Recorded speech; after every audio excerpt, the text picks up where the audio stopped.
नमस्कार, मैं जया सिंह, सहायक अध्यापिका केश कुमारी, राजकीय बालिका इंटर कॉलेज सुल्तानपुर से। बच्चों, मैं आप सभी का सामाजिक विज्ञान की कक्षा में स्वागत करती हूँ। आज हम कक्षा 9 में सामाजिक विज्ञान में भारत और समकालीन विश्व का दूसरा अध्याय पढ़ेंगे, जिसका नाम है यूरोप में समाजवाद एवं रूसी क्रांति। आज इस अध्याय का हम पहला भाग पढ़ेंगे। आज इस अध्याय में जिन महत्वपूर्ण बिंदुओं पर हमारी और आपकी चर्चा होगी, आइए उसको एक बार देख लेते हैं। सबसे पहले हम सामाजिक परिवर्तन का युग, जिसके अंतर्गत हम उदारवादी, रैडिकल और रूढ़िवादी विचारधाराओं के विषय में बात करेंगे। नेक्स्ट, औद्योगिक समाज और सामाजिक परिवर्तन, यानी औद्योगिक क्रांति के बाद यूरोप में क्या परिवर्तन आए थे, उनके विषय में बात होगी। फिर यूरोप में समाजवाद का आना, जो भी समाजवादी विचारक थे उनके विचारों के विषय में हम बात करेंगे। फिर समाजवाद के लिए समर्थन, यानी उन समाजवादियों ने जो भी संस्थाओं या जिस दलों का गठन किया, उनके विषय में हमारी और आपकी चर्चा होगी। फिर रूसी साम्राज्य, 1914 में जो रूसी साम्राज्य कैसा था, उसके विषय में बात करेंगे। फिर अर्थव्यवस्था और समाज, यानी 1914 में जो रूस की आर्थिक और सामाजिक स्थिति थी, उसके विषय में हम बात करेंगे। आइए फिर हम अपनी शुरुआत करते हैं। बच्चों, पिछले अध्याय फ्रांसीसी क्रांति में आपने देखा कि फ्रांस की क्रांति को स्वतंत्रता और समानता के विचारों ने काफी प्रभावित किया था। फ्रांस की क्रांति के समाप्ति के बाद भी इस विचारधारा ने यूरोप ही नहीं, विश्व के समस्त हिस्सों को या समस्त देशों को प्रभावित किया था। एक नई विचारधारा या लोगों के मन में एक उत्कंठा जागृत हो गई थी और ज्यादातर लोग व्यक्तिगत अधिकारों और शासन व्यवस्था से संबंधित मुद्दों पर चर्चा परिचर्चा करने लगे थे। आइए हम फ्रांसीसी क्रांति को ध्यान में रखते हुए यूरोप में जो भी सामाजिक परिवर्तन हुए थे उनके विषय में बात करेंगे, क्योंकि जब फ्रांसीसी क्रांति के बाद बहुत सी परिस्थितियां बदल रही थी। जो छोटे छोटे देश थे उसमें रहने वाले लोग अपने अधिकारों के प्रति जागरूक हो गए थे और वो जो उनके ऊपर शासन से जो भी अत्याचार या जो भी असहमति थी उसके प्रति अपने विचार व्यक्त करने लगे थे। तो सबसे पहले आज का हमारा टॉपिक है सामाजिक परिवर्तन का युग, उदारवादी, रैडिकल और रूढ़िवाद। इसके अंतर्गत हम सबसे पहले उदारवाद के बारे में बात करेंगे। उदारवाद का अर्थ आप समझ सकते हैं, जहां पर सबको समान समझा जाए। उदारवादी विचारधारा के लोग सभी धर्मों का बराबर सम्मान करते थे। बच्चों, यूरोप में या यूरोप के सभी देशों में प्राय एक ही धर्म को महत्व दिया जाता था। जैसे आप देख लीजिए, ब्रिटेन की सरकार चर्च ऑफ इंग्लैंड का समर्थन करती थी, जबकि ऑस्ट्रिया और स्पेन कैथोलिक चर्च के समर्थक थे। यानी जितने भी देश थे उनके अपने अपने धर्म थे और वो अपने धर्म को श्रेष्ठ समझते थे। और उदारवादियों का ये मानना था कि सभी धर्मों को बराबर सम्मान मिले। उनकी दूसरी विचारधारा थी अनियंत्रित सत्ता के विरोधी। इनका ये मानना था कि सरकार को किसी के अधिकारों का हनन करने का अधिकार नहीं है, यानी सरकार किसी के अधिकारों को छीन नहीं सकती है। उदारवादी सरकार के समक्ष व्यक्ति के अधिकारों की या उनके हितों के रक्षक थे, निर्वाचित सरकार के पक्षधर। उदारवादी सामूहिक प्रतिनिधित्व के आधार पर ऐसी निर्वाचित सरकार चाहते थे जो शासकों और अफसरों के प्रभाव से मुक्त हो और सुप्रशिक्षित न्यायपालिका द्वारा स्थापित शासन कार्य होना चाहिए, उनका ये मानना था। फिर अलोकतंत्रवादी विचारधारा, इतना होने के बावजूद भी उदारवादी जो थे अलोकतंत्रवादी थे। उनका ये मानना था कि सभी को मतदान का अधिकार नहीं मिलना चाहिए, यानी वे सार्वभौमिक वयस्क मताधिकार के पक्ष में नहीं थे। उनका ये मानना था कि जिनके पास संपत्ति हो उनको ही मतदान का अधिकार प्राप्त हो। अगला है रैडिकल विचारधारा। बच्चों, ये विचारधारा बिल्कुल उदारवादियों से थोड़ी विपरीत थी। इस विचारधारा के लोग बहुमत के समर्थन पर आधारित सरकार के पक्षधर थे। इनका ये मानना था कि जो भी सरकार बने वो जनता के बहुमत पर आधारित हो। फिर मताधिकार आंदोलन के समर्थक, ये लोग मताधिकार आंदोलन के समर्थक थे। ये चाहते थे कि सभी को मतदान का अधिकार मिले। तीसरा पॉइंट देखिए, इसमें विशेषाधिकारों के विरुद्ध है। ये उदारवादियों के इस सिद्धांत, जैसे उदारवादियों का मानना था कि मतदान का अधिकार सिर्फ उन्हीं को मिले जिनके पास निजी संपत्ति हो, लेकिन ये उसके विपरीत थे। उनका ये मानना था कि विशेषाधिकारों को कोई महत्व नहीं दिया जाना चाहिए। रेडिकलवादी निजी संपत्ति के विरोधी नहीं थे, लेकिन वो संपत्ति के संकेंद्रण पर बुरा नजर रखते थे और उससे बिल्कुल असहमत थे। नेक्स्ट टॉपिक है बच्चों, रूढ़िवादी विचारधारा। ये बिल्कुल उदारवादियों और रेडिकल से बिल्कुल ही विपरीत थी विचारधारा। पहले तो ये लोग बदलाव के पक्ष में नहीं थे, लेकिन जब फ्रांसीसी क्रांति हुई उसके पश्चात धीरे धीरे इन्हें भी महसूस होने लगा कि व्यवस्था में परिवर्तन आवश्यक है, लेकिन जो भी परिवर्तन हो वो धीमी गति से हो। लेकिन फ्रांसीसी क्रांति के पश्चात इनकी सोच में परिवर्तन आया और इन्हें भी लगने लगा कि परिवर्तन आवश्यक है। जो भी परिवर्तन हो वो धीमी गति से हो। बच्चों, इस तरह ये तीन विचारधाराएं आपने जानी, उदारवादी, रेडिकलवादी और रूढ़िवादी विचारधारा। और इन तीनों ही विचारधाराओं के अपने अपने मत थे। एक तरीके से देखा जाए तो इस सामाजिक परिवर्तन के युग में इन विचारधाराओं ने काफी प्रभावित किया और बहुत से लोग आगे चलकर उदारवादी और रेडिकल विचारधाराओं के पक्ष में हो गए। बच्चों, अगला टॉपिक है हमारा औद्योगिक समाज और सामाजिक परिवर्तन। आपने देखा तीन तरह के विचारधाराएं थी। इसी समाज और फ्रांसीसी क्रांति ने पूरे यूरोप को प्रभावित कर दिया था। इस क्रांति के पश्चात एक नए युग की शुरुआत हो रही थी और देखिए क्या क्या परिवर्तन आ रहे थे। आइए एक एक करके हम चर्चा करते हैं। औद्योगिक क्रांति के पश्चात यूरोप में नए शहर बन रहे थे और नए औद्योगिक क्षेत्रों का विकास हो रहा था, यानी नई नई इंडस्ट्रीज लगाई जा रही थी, फैक्ट्रीज लगाई जा रही थी। फिर रेलवे का भी काफी विस्तार हो चुका था।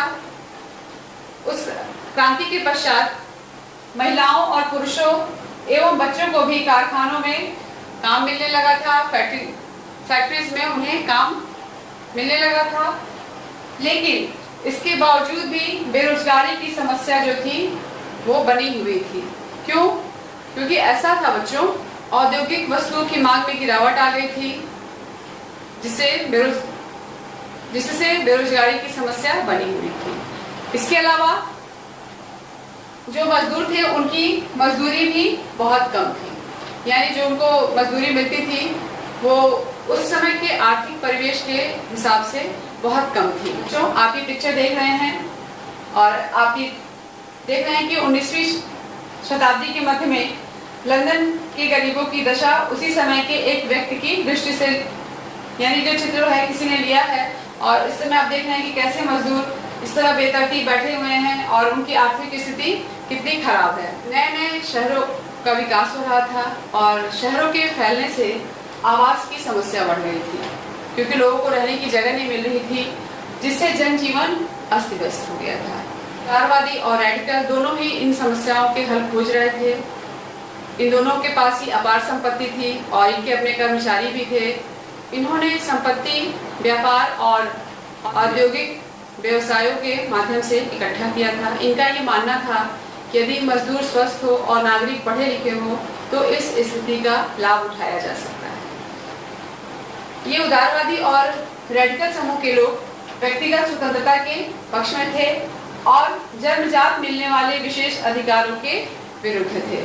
ये उदारवादी ये मानते थे कि हर एक व्यक्ति को स्वतंत्रता मिले और जितने भी गरीब लोग हैं जिनके पास काम नहीं है उनको रोजगार मिल जाए और जिन व्यक्तियों के पास संपत्ति है उन्हें बिना रोक टोक के काम करने का अधिकार मिले। उदारवादियों और रेडिकलवादियों की इस विचारधारा से बहुत से लोग प्रभावित हुए और धीरे धीरे करके इनके संगठन में वो लोग शामिल होने लगे। उसी समय इटली के राष्ट्रवादी मैजनी ने 1815 ईस्वी के पश्चात 1815 आपको याद होगा वाटरलू का युद्ध हुआ था जिसमें नेपोलियन की हार हुई थी। 1815 ईस्वी के पश्चात राष्ट्रवादियों के साथ मिलकर राजा के खिलाफ साजिश रची थी और इटली के गठन की प्रक्रिया प्रारंभ की जहां सभी को समान अधिकार प्राप्त हो। बच्चों, ये स्थिति सिर्फ इटली में ही नहीं थी, इटली के अलावा फ्रांस और रूस में भी ऐसे कितने ही राष्ट्रवादी विचारधारा के लोग सक्रिय हो गए थे और वो चाहते थे कि जो भी शासक बैठा है उस शासक का तख्ता पलट कर सकें। एक तरीके से देखा जाए तो नए क्रांतिकारी विचारों का उदय हो रहा था। ये राष्ट्रवादी कार्यकर्ता क्रांति के पश्चात एक ऐसी शासन व्यवस्था या ऐसी सरकार बनाना चाहते थे जिसमें सभी को समान अधिकार प्राप्त हो और सभी को स्वतंत्रता भी समुचित रूप से प्राप्त हो। नेक्स्ट है यूरोप में समाजवाद का आना। बच्चों, समाजवाद की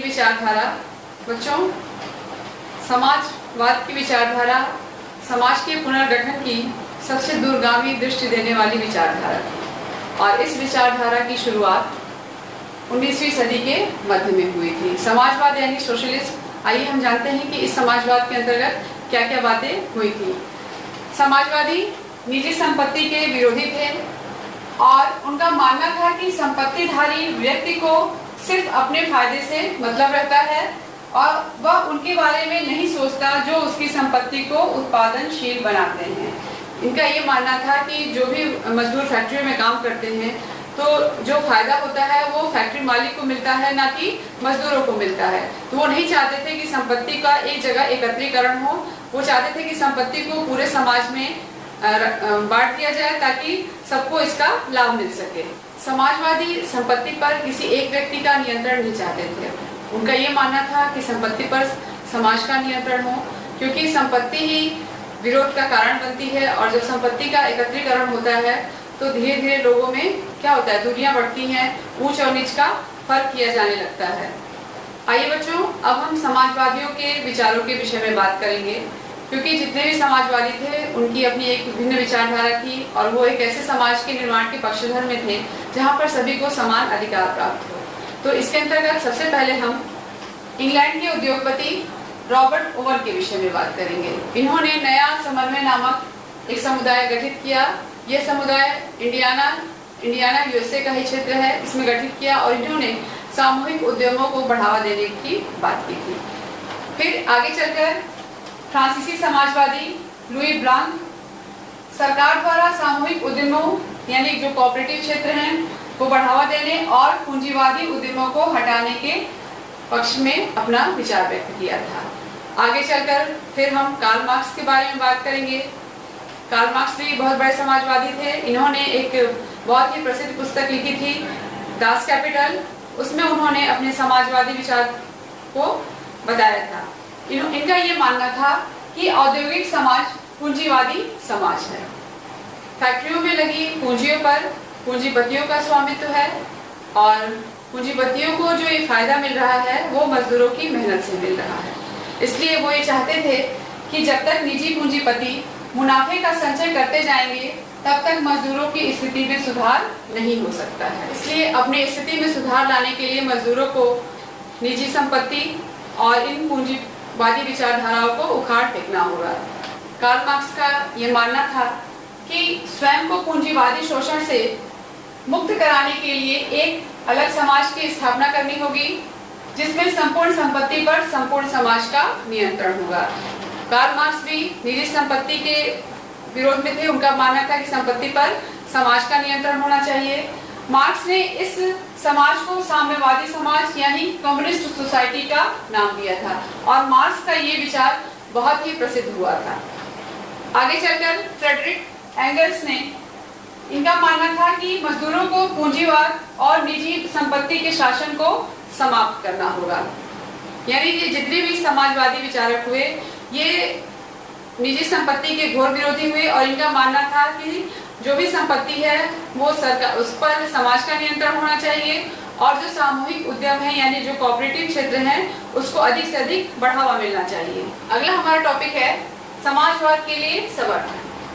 बच्चों, 1870 के दशक तक समाजवादियों ने द्वितीय इंटरनेशनल के नाम से एक अंतर्राष्ट्रीय संस्था बना ली थी। समाजवादी पूरे यूरोप में 1870 के दशक में फैल चुके थे। इधर इंग्लैंड और जर्मनी के मजदूरों ने अपने कार्य स्थिति और जीवन में सुधार लाने के लिए अनेक संगठन बनाना शुरू कर दिए। संकट के समय अपने सदस्यों को मदद पहुंचाने के लिए इन्होंने एक कोष भी स्थापित कर लिया और काम के घंटों में कमी और मताधिकार के लिए इन लोगों ने अपनी आवाज भी उठानी शुरू कर दी थी।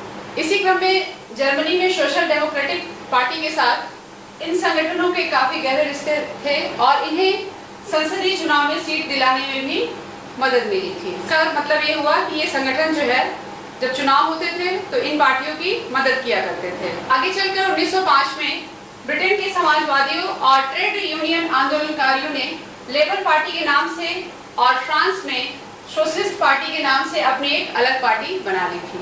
लेकिन वर्ष 1914 तक समाजवादियों को सफलता नहीं मिली, यानी चुनाव तो हुए लेकिन उस चुनाव के जो नतीजे आए वो समाजवादियों के पक्ष में नहीं आए। लेकिन उन्होंने स्वयं को मजबूती से संसदीय राजनीति में प्रस्तुत किया।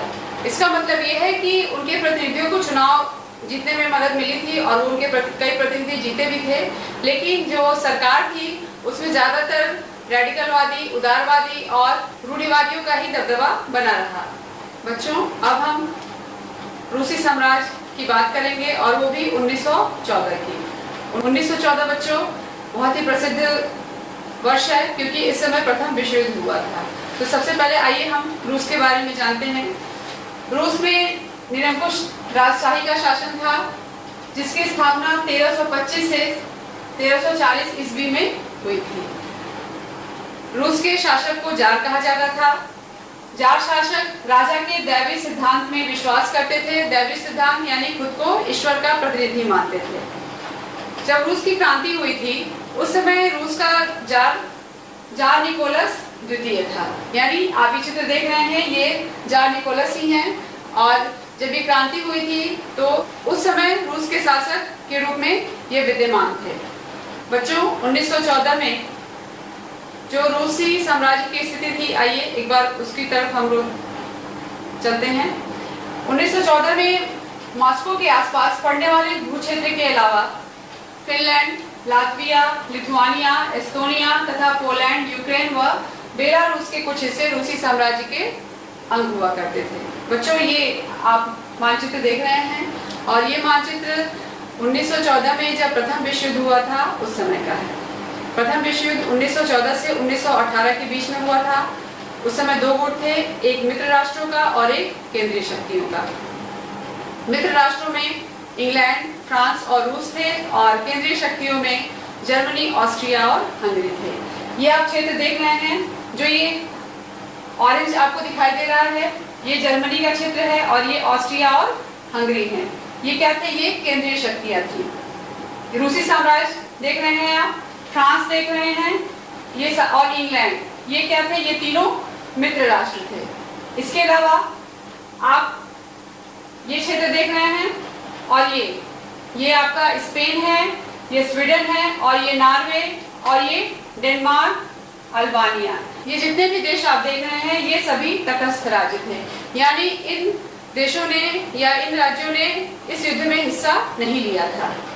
फिर आप ये ब्लू देख रहे हैं, यहाँ पर बुल्गारिया और ऑटोमन साम्राज्य, ये ऐसे देश थे जिन्होंने शुरुआत में तो तटस्थता दिखाई लेकिन बाद में ये केंद्रीय शक्तियों से जा मिले। केंद्रीय शक्तियां यानी जर्मनी और ऑस्ट्रिया, हंगरी से ये लोग जा मिले थे।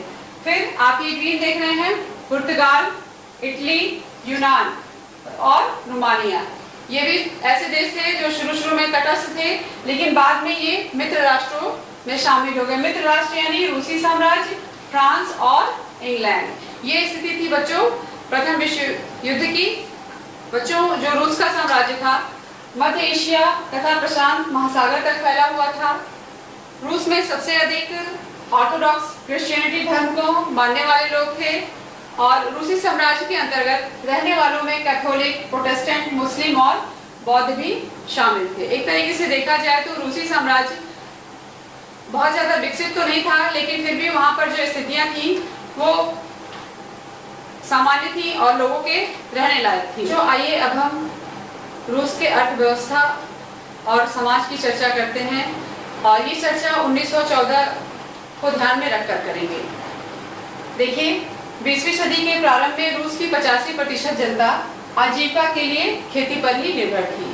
फ्रांस और जर्मनी में लगभग 40 से 50% लोग ही खेती पर आधारित थे, यानी जो रूस की स्थिति थी वो सबसे अलग थी और यूरोप के किसी भी देश में खेती पर आश्रित जनता का प्रतिशत इतना नहीं था जितना कि रूस में था। रूसी साम्राज्य के किसान अपनी जरूरतों के साथ बाजार के लिए भी पैदावार करते थे। रूस अनाज का एक बड़ा निर्यातक देश था क्योंकि यहाँ पर कृषि पर आधारित ही अर्थव्यवस्था थी। सेंट पिट्सबर्ग और मॉस्को प्रमुख औद्योगिक इलाके थे। ज़्यादातर उत्पादन कारीगर करते थे, लेकिन कारीगरों के अलावा कल कारखाने भी बहुत मौजूद थे।